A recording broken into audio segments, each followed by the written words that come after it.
Well, hello, and welcome to Stop, Let's Team Up Holiday Special number 1. Yes, we're going to do a Christmas episode, and I'm joined with Kirby, as I am most of the time. When I have a guest, it's Kirby, which is a good thing, and we're going to cover a very important Christmas story, or famous one, in DC Comics, starring the Legion of Superheroes.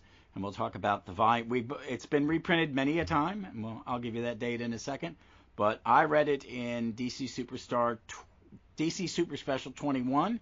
And which one did you, which for Christmas edition are you reading it out of? I'm reading out of Christmas with the Superheroes from November 15th, 1988. Yeah, it has a famous burn cover. Oh, yeah. But the name of the story is called Starlight, Starbright, Farthest Star I See Tonight.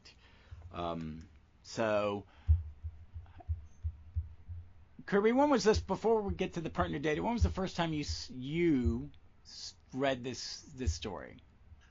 I think I first read this story maybe 7-8 years ago when I randomly picked up this copy of Christmas with the Superheroes, just at my local shop, because I was curious about the cover. The cover made me go, okay, we got Green Arrow and Black Canary and Wildfire all on there with a clearly John Byrne cover. I want to see what's reprinted in here. Oh, that's on my app too. I don't think I've ever read that. I think I looked at that issue last year on the app when I was because I wasn't as in a Christmassy mood as I am this year, and I'm not really in that Christmassy mood this year. Oh, when it goes to Very Christmas Holiday, that's the image on the tab, and it is next to it. So, wow, it's got some great creators. I might have to check this one out. There's a lot of great stories in here, where it also reprints the Batman story that's in the version you're reading. Yeah. The Justice League of America 110, where I know it best, where Red Tornado gets his new costume, and Hal Jordan slipped on a bar of soap, and so Jon Stewart had to take over for the issue. Oh, that's one of my favorite Justice League issues because it's got Jon Stewart, it's got the Red Tornado in getting the perfect costume. I love that costume. And I love the Red Tornado. I think he's misused a great deal. But that is always the funniest thing. It's like, wait a minute, Rim, shouldn't you call an ambulance? But yeah, this one's got some good stuff in it too. So let's get to the pertinent data. This is DC Special Series Special Series 21. The cover calls it something else, which made it hard to find on Mike's Magic World because my copy doesn't have the indentation. I'm looking on the digital. It doesn't have all that pertinent, the legal thing at the bottom of the first or last page. Its cover date was spring 1980, which is funny because it came out on December 6, 1979. So that's what means it was going to sit on the rack from December 6th until 3 months later, I guess. It was a quarterly. This was a quarterly book. This is a great book. You got some really neat stuff in this book. Sometimes it was new, sometimes old. It was always pretty fun. Page count was 64, so it was $1. So comics, since they started at 10 cents, have gone up. They'd multiplied, gone up 10 times. Editor Lynn Wein, which is always good. As I said, Starlight, Starbright, Farthest Star I See Tonight is a 12-page story. It features the Legion of Superheroes of Earth 1. I don't know if Mike's where they refer to the reboot and the 3 boots Earth's numbers, but that they keep telling us it's Earth 1 in this. I'm like going, it's just the Legion exists. I don't think even, I was always the thing is, are the Legion in his future? Or is he just going to a different possible timeline?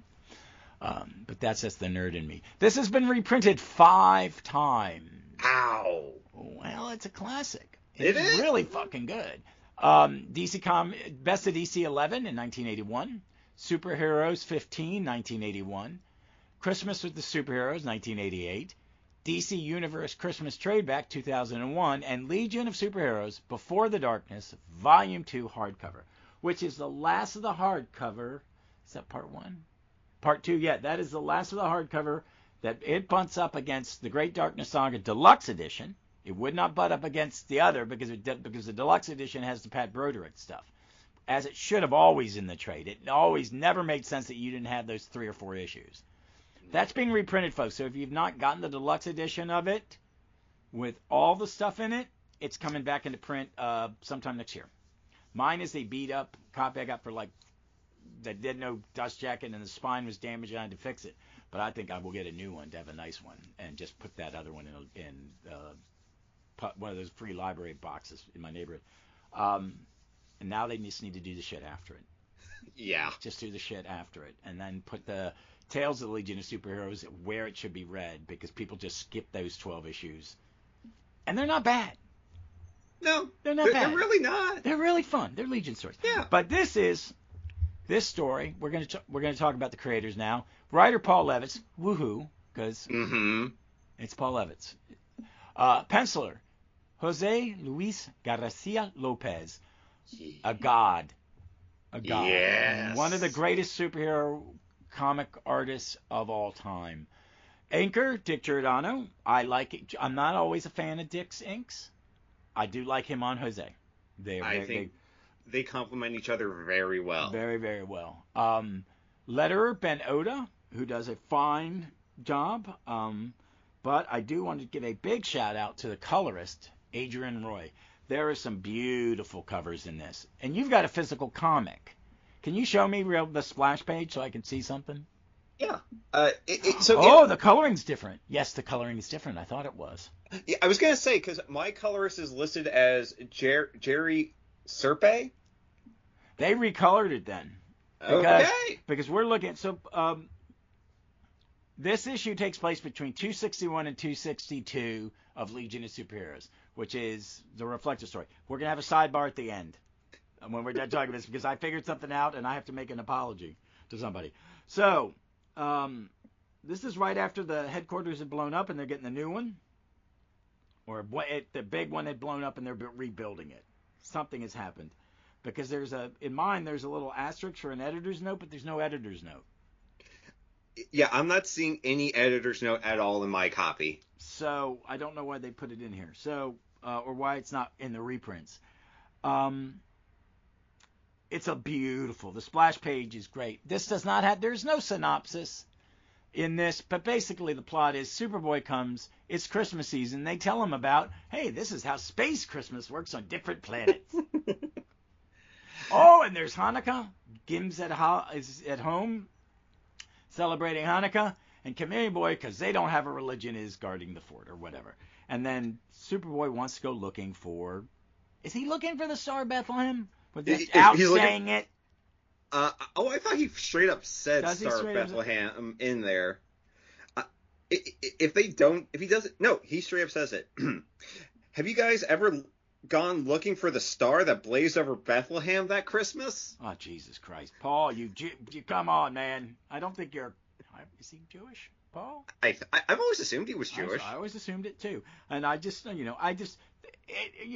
it's like, oh, my God, my wife discovered yesterday, she worked from home yesterday, and that AMC is showing nothing but children's Christmas specials for 24 hours or something. They may still be on, and there were ones that even she had not seen. Oh, wow. And that's something we do on Christmas. There is a 8.5 hour long thing of all the old Christmas specials with the commercials from those eras. And we just play it. It's really good because my life is like, what the hell? That is a Chrysler LeBaron with its Corinthian leather being sold by Ricardo Montalban. I know that reference. Yeah. It has fine Corinthian leather. I love that man. He is so perfectly him. That's him. It's like you go, oh, is he faking that? No, he's that guy. He's that guy that goes, I know I'm handsome. Fuck you. Yeah.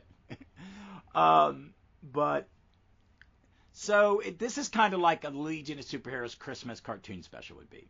Yeah. And that's a good thing. I think it's a good thing because when he flies in, and I like to have the time travel on the splash page. Let's talk about it because that's where the coloring different. You can see him coming through his time rainbow tunnel. Yep. And you can see Smallville at one end and Legion headquarters on the other. And mine is the sky is this kind of fuchsia, and the spirals are green, and this rust, like the color of my new Trailblazer, rust orange color, and there are these blue and yellow bubbles. It's supposed to be, I don't know, lens flares, like this is a early Abrams movie. But I think it's a beautiful page, and I think the colors are just stunning. I miss the limitations of 4-color printing. Yeah, where they had to be very creative with stuff before they could just do whatever color they could ever possibly dream of. Yeah. And that's why I hate when I like to do a comparison of colors from digital to reprint. I'd like to have an original copy of this so I could see what changes, because they, but it's just don't get me started on the Swamp Thing recolors they did for the I Absolutes. use that as I don't think I name you every time, but I do talk about that. There's some times where they fuck it up, and those are horrific. Sorry, I just had to get that out of my system one more time. No, it's gonna be constant, because I've looked at some stuff on the apps and gone, I don't like this. What have you done? It could not be like the original. But he comes in, super full, he sees Mon-El.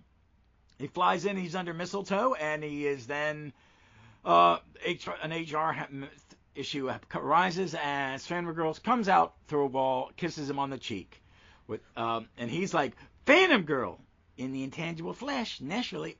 I'm sorry if I surprised you, PG. I don't know if Ultra Boy ever makes you apologize for kissing him, but if he does, you can tell him for me. He's crazy. Whatever, Superboy, you're creepy, man.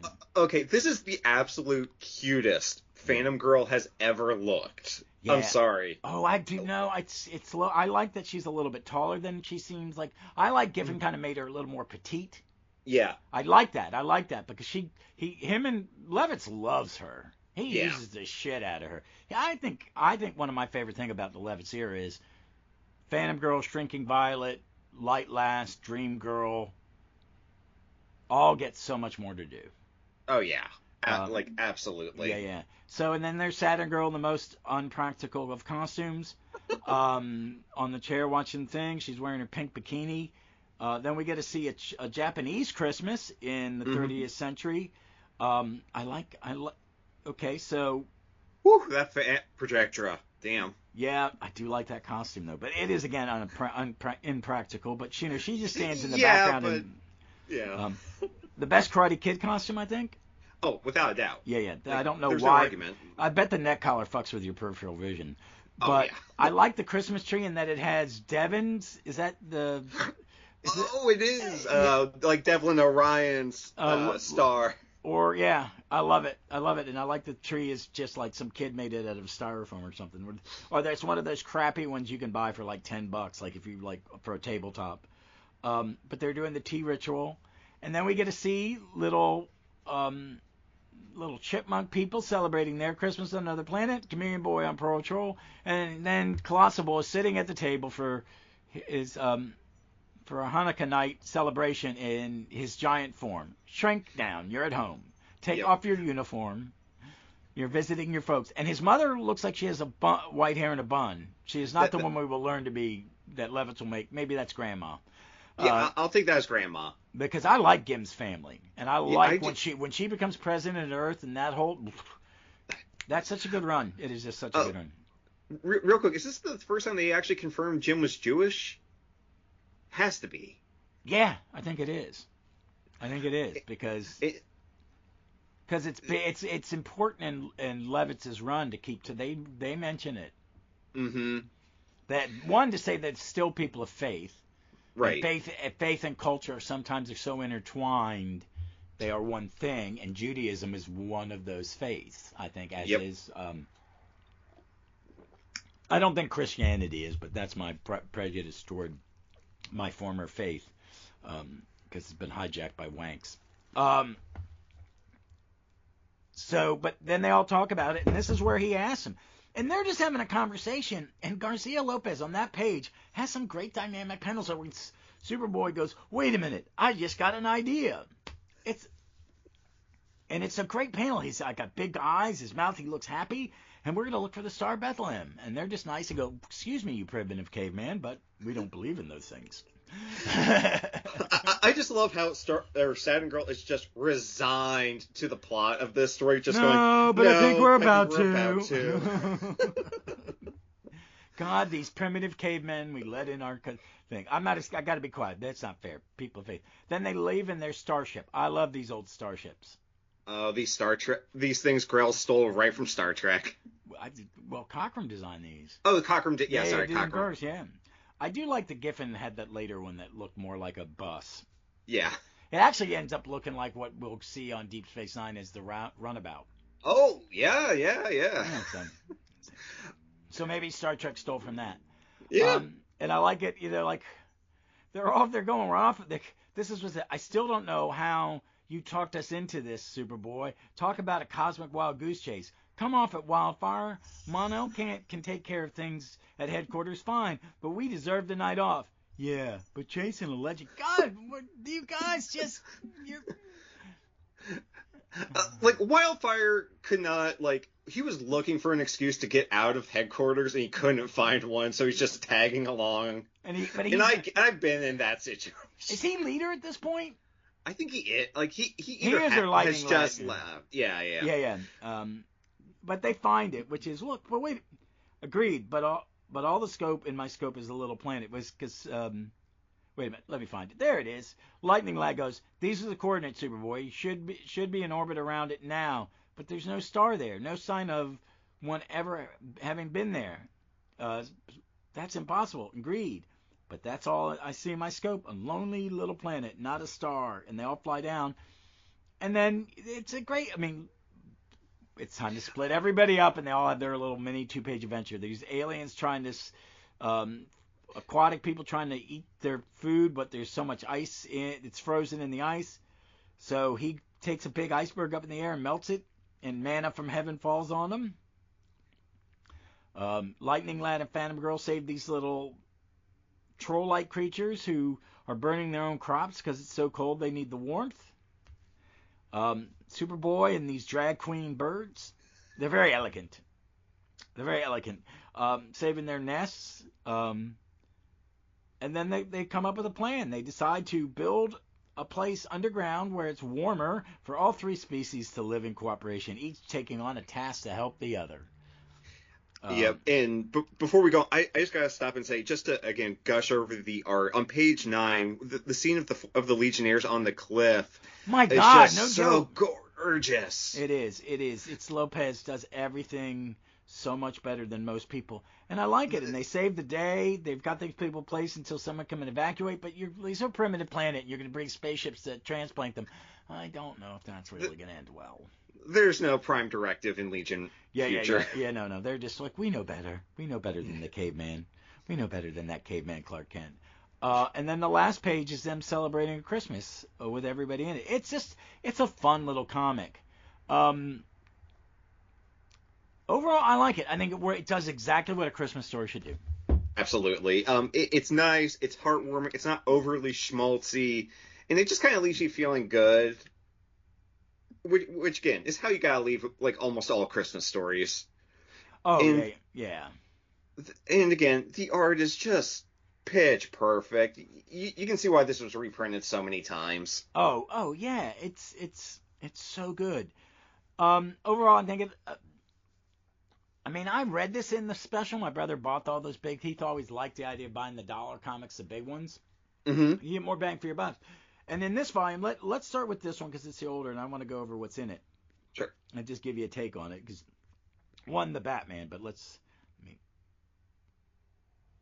get back to page 1. It starts with a Jonah Hex story written by Michael Fleischer, drawn by Dick Ayers and Romeo Tangell. And I like that they have an old-time Western artist doing it. And it's called The Fawn and the Star. And it's about a little girl trying to protect the animals around her from this bad man. It's not a young... Yeah, it's a young boy. Is it a young boy or is it the girl? It's the girl. The girl and the boy in the family are trying to save the animals. There's all this thing, and Jonah saves the day. But it's a beautiful... I think it's not... Romeo Tangell works when he works. He's not my favorite inker. He was George Perez's for most of his early Titan run, and I think it's fine I think George and him work well. I think with Ayers it's good, but it's just a good solid DC Western, and there hasn't one. Then there's the Batman Wanted, Santa Claus, Dead or Alive, by Denny O'Neil, Frank Miller, and Steve Mitchell. And I remember seeing this and go, well, who's this artist? This stuff's amazing. And then I guess I don't know what's next, but this is freaking gorgeous. There is a House of Mystery. There's a House of Mystery, folks. Something just booped. Excuse us. House of Mystery story by Bob Rozakis. Romeo Tangell pencils. Dan Atkin inks. And it has the the witches from the Witching Hour, Cain and Abel, the three witches. I mean, from that the House of Mystery guy and the House of Secrets guy, and somebody with a tome and a hood, but I don't know what horror comic he was from. And it's just a Destiny from. Oh, what was Destiny in? Because I don't read a lot of horror comics. You may know. Yeah, but I think he was. I don't know which one was his, but I know he was the. I know he was one of the horror hosts. Okay, yeah. So it's about people in a life raft after a ship goes down, and they all tell their own little story with. Oh, Secrets of the Haunted House. Is what he says with a logo, but it's just it's a bunch of short stories. And they miss Santa. It's fun. Then there is a Sergeant Rock of Easy Company it's Easy Company in the Longest Night, written by Robert Kanigher, drawn by Dick Ayers and Romeo Tangell again. And it was nice to see. If you can't have Kubrick, have Dick Ayers do a war comic. And it's just another war comic, and it's really good. I like it. So what's in? I like this edition. I think it's. I'm surprised it's not.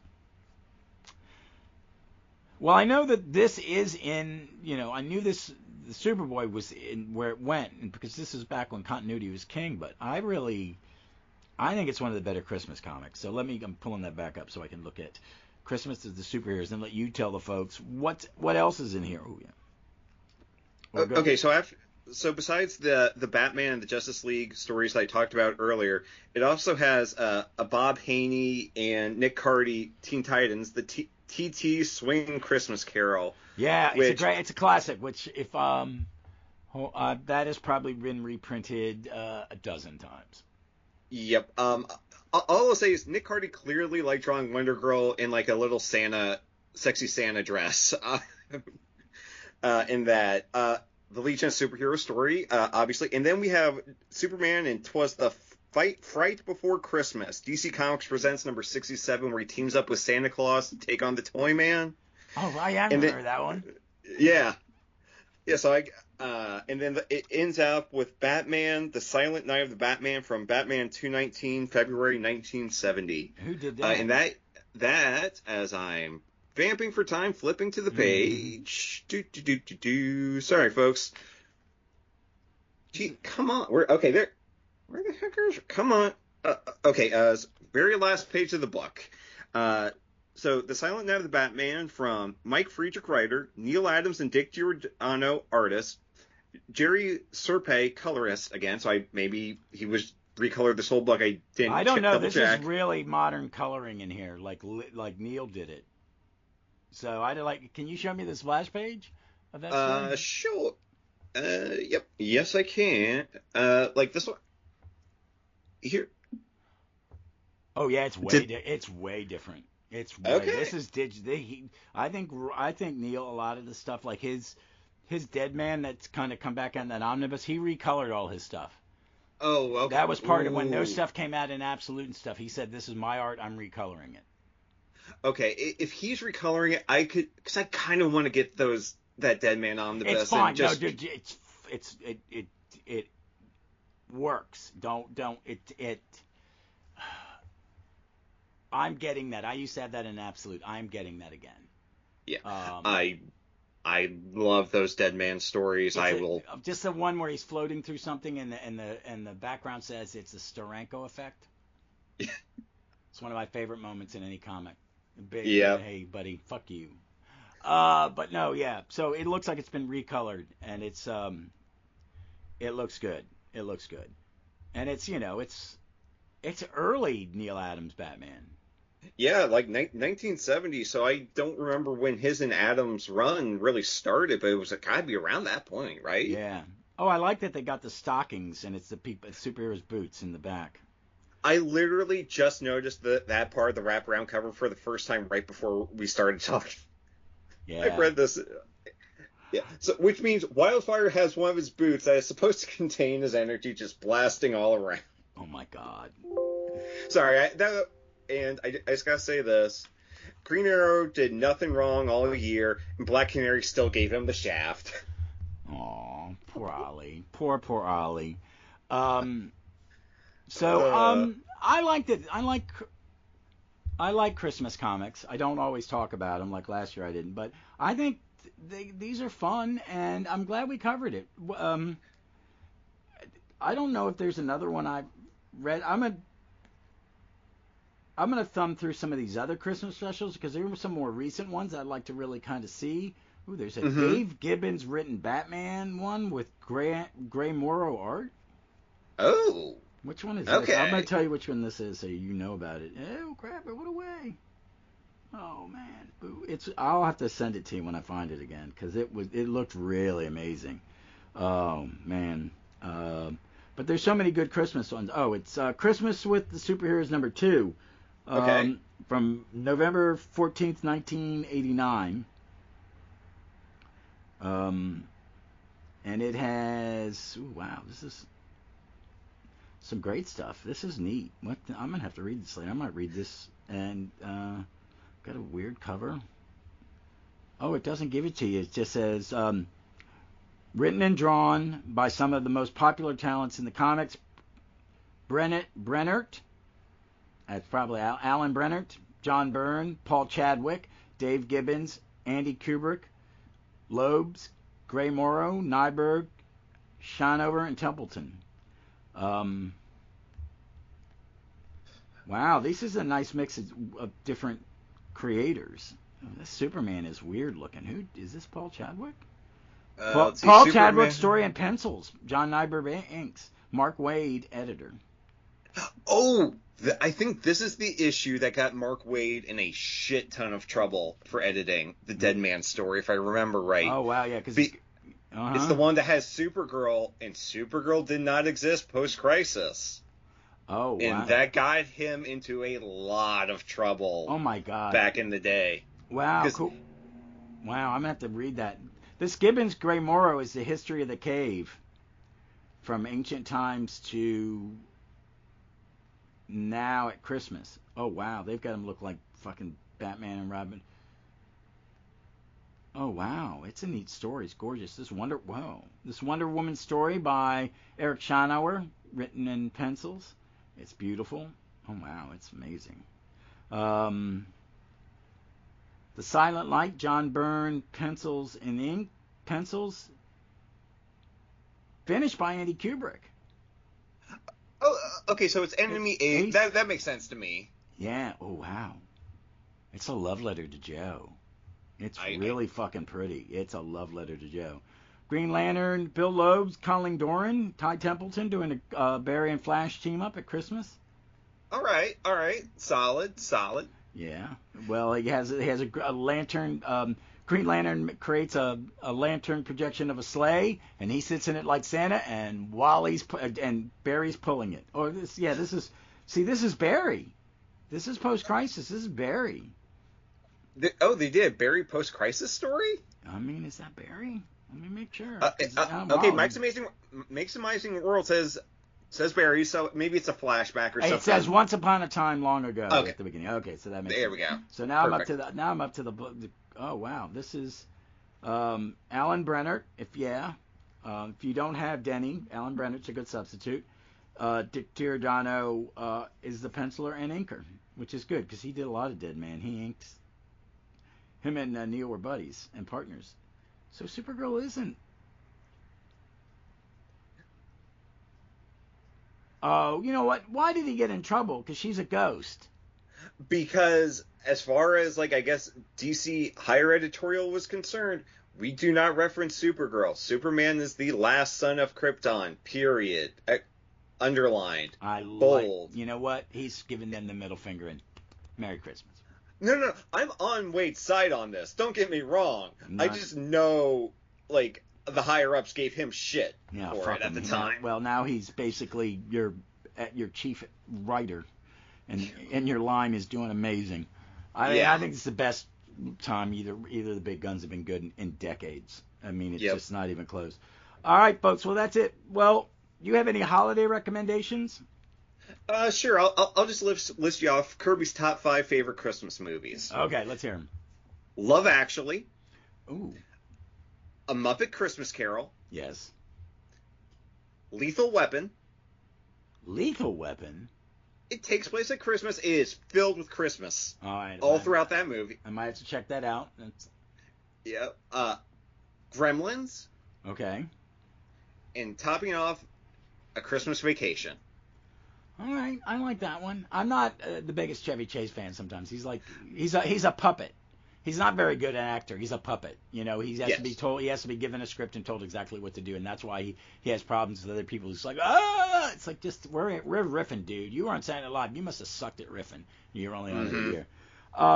So let me do my top 5. Well, Love Actually. I'm a hopeless romantic, and I think that is a beautiful movie about love. I love Richard Curtis. I like Blackadder. I love Notting Hill.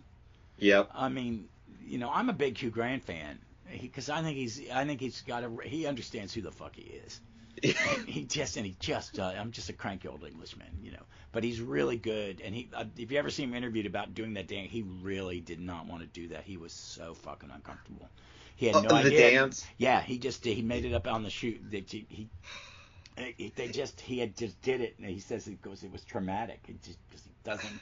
It's like actors don't always want to do what they want to do, you know, not because they're like I have a better idea, more than just I'm just not comfortable dancing. I don't want to feel foolish. And I love that he got an Oscar nomination for a horror movie this year. Oh no, Golden Globe nomination. Oh, nice. For The Heretic.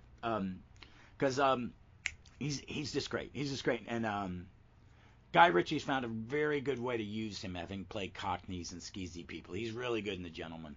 He's really fucking good in The Gentleman. I think that is my favorite Guy Ritchie movie. Just because first 2/3 of the movie is him telling a story to Charlie Hunnam, and he's trying to flirt with Charlie Hunnam and he's very good. They're very good. So Love Actually, it's a Christmas story. Just because we used to play it in my mom's house later in her life when it was on a loop and she didn't understand it and we didn't give a shit. We found it amusing. Die Hard. Yep. Gotta do Die Hard.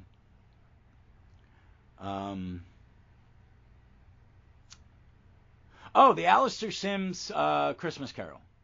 Okay. It's a fucking masterpiece. It is a masterpiece. And then it would be Muppet Christmas Carol. And then I haven't watched It's a Wonderful Life in like 20 years just because I watch it so much. But I plan on watching it this Christmas. I've been watching a lot of Humphrey Bogart and 1930s and 40s movies and the Sherlock Holmes where Rathbone and Neil. And I watched one called Passage to Marseille, which is a great movie it's directed by Michael Curtis, who directed Casablanca, and it's got Sidney Greenstreet, Humphrey Bogart, Claude Rains, Peter Lorre, and it's definitely a propaganda film during the war. It's set during the war. It's about the French aviators and how they recruited people, and it's a really neat movie, very powerful.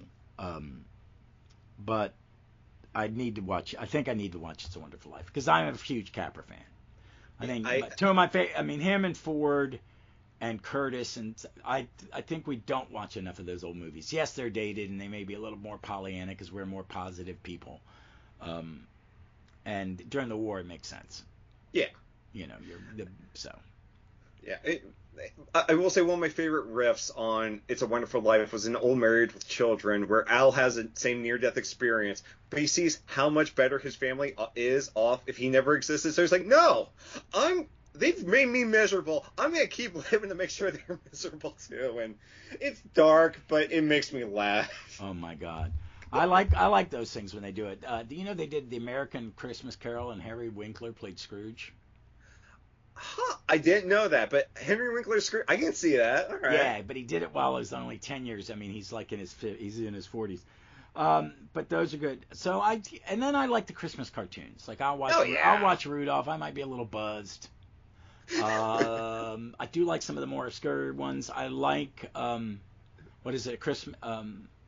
The one that has Heat Miser and Cold Miser. Oh yeah. I'm Mr. Cole. Yeah, I love it. We had someone we went to college. Her nickname was Stump, and she looked just like fucking Heat Miser. Oh. But it was great. I do love that one. One of my favorites is the Justice League episode Comfort and Joy, where Martian Manhunter learns the meaning of Christmas. Which one is that, in Unlimited? No, it's like one. It's right before. It's still one was just Justice League. It was the breather episode right before the Star-Crossed finale. Oh, okay, yeah, I know what you're talking about. Yeah. I might have to look at Brave and the Bold. Did they do a Christmas episode? They did at least like one or two. One had like for some reason not the Toy Man in it. Okay. But it was with Red Tornado. I think it was in like the first season. Oh, that's awesome then. I'm happy. That's Red Tornado and Christmas. I love Brave and the Bold. I thought Brave and the Bold is so good. And then, folks, if you noticed, I did watch Crisis at 23,000 Miles, which the parents, because you get Hour Man, you get Dr. Midnight. I must have misread the invitation. It's like, dude, that's a blind person joke. That's fucking wrong. But they have Ted Knight. Oh, the Ted Knight boy. It's not Ted. Ted's dead. Yeah, but it's someone doing Ted. Right. Mary. I thought Superman was going to be here. That was the only reason I came. Oh, I love it. I mentioned that to Dave Steele, and Dave was like, "Who's that?" It's like I don't know. It's hard to explain. He was in Caddyshack, and he was in Mary Tyler Moore, and then he had a sitcom where he played a cartoonist, and then he died. Yeah. But I do like that with Starman. So, folks, this is going to drop. If you're listening to this, it's Christmas Eve, and I hope you have a Merry Christmas. I have done my Christmas shopping for my wife. It is on the way. She knows what it is because I was like, would you wear this? I wanted to make sure. And then I was able to sell some PTO, so I gave my wife some money, and then I've spent some money on books and things, which I will do an episode of afterwards. But I did get myself a Christmas gift of the second and third volume of Johns' Flash, and thumbing through them, they're gorgeous. He had the best artists. He didn't have a bad artist in that run at all, did he? It's beautiful, and I might get it on the. I bought my first Kindle omnibus, Avengers vs. X-Men, and I like it. It's cheaper. And I'm going to do a lot of stuff like that. And I might get that one, the Flashpoint one, because that's a big one. And it is not going down in price ever. And because I'd like to read it with all the parts in it. So I'm excited. Because it's in the third one. That's what the end of the third one is the Flashpoint. But I've got some other things on order and coming in. I've treated myself to a couple toys. And I'd ordered some stuff a while back that hasn't come yet, like The Damned. It is a hardcover compendium size by the creators of The Sixth Gun, set in Prohibition fighting demons. Ooh. Oh, yeah. Guys, if you haven't read Sixth Gun and you like Supernatural and or Buffy, it's really Supernatural with more so. It's monsters and demons and prophecy and magic and good against evil set in the West. And I have loved every fucking page of it. I paused because I don't want to kind of gobble it up, but it is something I will read and reread. I think it is amazing. It's Cullen Bunn. Hurt is his, I forget his first name. Hurt, Hurtt, is the artist of all of it. Is Chef Kiss Good. It is one of the best. It's from Oni Press. I cannot recommend it more. It is so good. All right, do you have a big recommendation? Well, outside of those, let's see.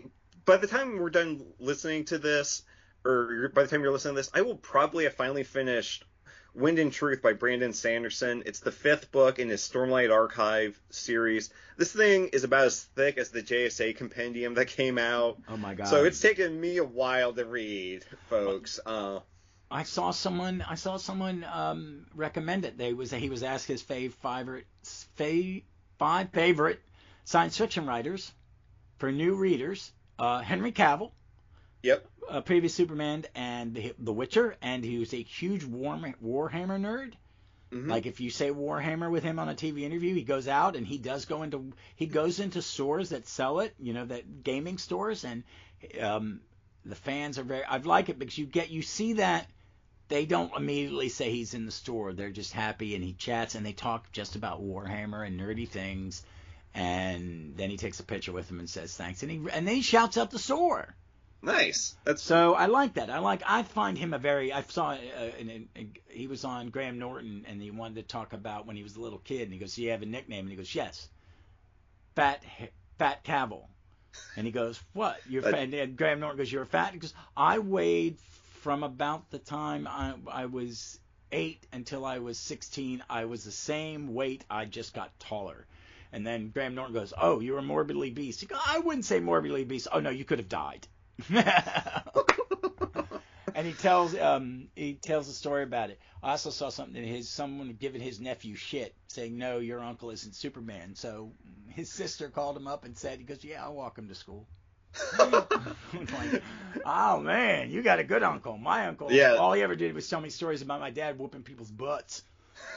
I like my Uncle Jack. I only met him a couple of times. He was a character. But all right, folks, that's it for Christmas. I hope you have a nice holiday, however you celebrate it. It's in the middle of the week, so I've got a day and a half off. It is what it is. But I get to spend it with my wife and hopefully some of her family. We're gonna have a simple one. We can't have a tree because the cats and dogs are vandals and terrorists. But I hope you all have a happy Christmas. Merry Christmas, everybody. All right. Be safe, be smart, and be jolly. And read some comics.